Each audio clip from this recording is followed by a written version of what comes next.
Hey, what is up guys, Jake here, and welcome to a crafty video.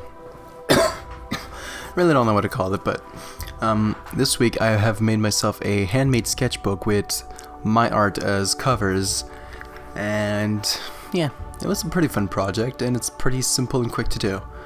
So I've looked through various tutorials on YouTube and found out that you really don't need any like stitching or binding to do this type of sketchbook, perfect bound sketchbook. There's other ways you can make it, but I just did the perfect bound because it's my favorite way to go, and because it lays very flat when you open it, which is good because if sometimes you want to sketch and do like a double spread, it's very like easy to do.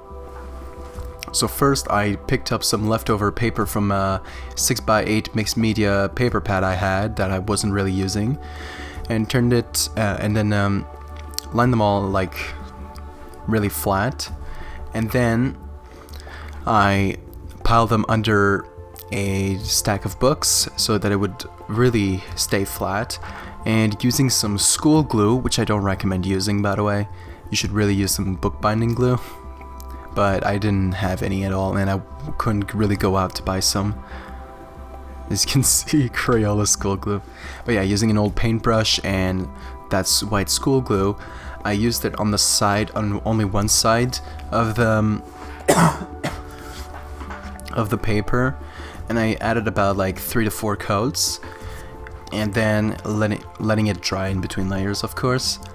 And then after that, I left it to dry and left it under the stack of books so that it would remain flat. And then now I'm going to move on to, I don't know. I'm just waiting for the video to roll. Oh, okay. First I'm gonna showcase how it turned out. Man, I'm really not prepared for this video. But yeah, as you can see, it lays very flat and the pages turn very smoothly. And it's really sticking together considering it's only school glue. So yeah, the only problems you're really gonna encounter is discoloration, because it is not acid free, so you're probably gonna run into those troubles.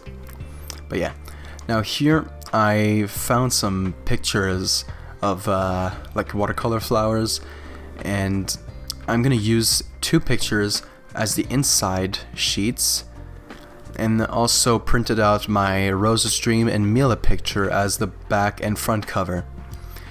But the thing is, I didn't really cut them right at the end. Some like the Mila picture was a bit skewed, so it doesn't look symmetrical, and the Rose's Dream one was just not. I just didn't cut it wide enough, so it has like a white edge on the right. But yeah.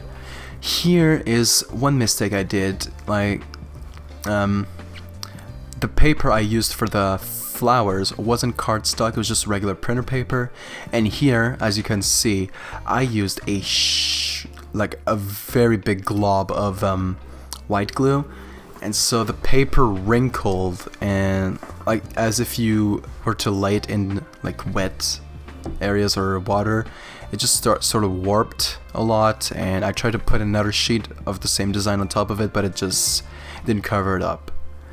Then using like the back, like the cardboard of the like empty watercolor paper blocks, or whatever you want to call it, the paper pads, the cardboard, I took my pictures, I glued them onto that, and then I glued that onto the end sheets, which weren't cut in half or just folded and then glued on.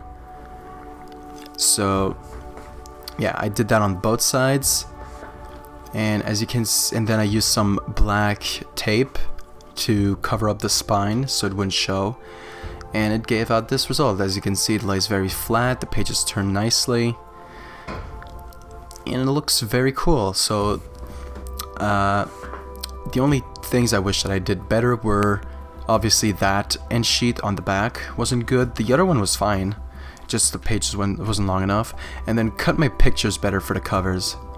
So yeah, that is it for this video. I hope you guys really enjoyed. If you wish to see to really learn in details how to make this sketchbook, I suggest that you go see Bailey J or Lauvan's video on how to make a sketchbook, or for Lauvan he made an art book using sort of this technique, but he used binding. Whatever. if you just want to make a sketchbook, just look it up on YouTube. There's various ways to make it. So yeah, thank you guys for watching, and I'll see you in the next video. Bye bye.